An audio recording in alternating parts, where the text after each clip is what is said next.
el pakai nang bonehi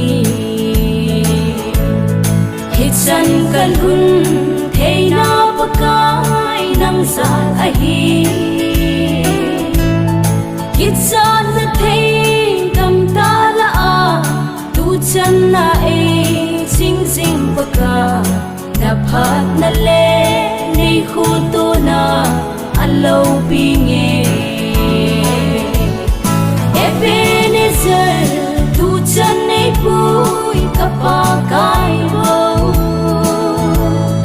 lau pi kasai kidang kasai nei pui dan ho kangai to in hitsan kalhun zona pakai nang sal ai một sa anei tu in nei kai hoi le cô si chang si ho ku nei ching nang bo nei thi nan thi tâm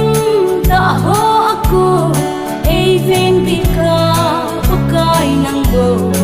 ei pui na ho aki dang nin alo bi e Ebenezer tu chan nei pui kapa kai bo lau pi kasai kidang kasai nei pui dan ho kangai tu in hitsan kalhun zona pakai nang sal ai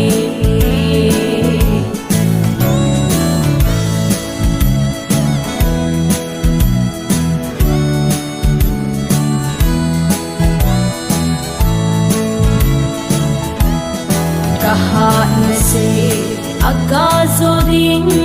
ima umlo kaphat na se agasan ding ima umlo ipi kahi moka pakai ka in sung song ipi dia itchan chana nei pui hui alo bi e Ebenezer tu chan nei pui kapa kai bo lau pi kasai kidang kasai nei pui dan ho kangai tu in hitsan kalhun zona pakai nang sal ai Ebenezer tu chan nei pui kapa kai bo lau pi kasai kidang kasai nei pui dan ho kangai tu in hitsan kalhun zona pakai nang sal ai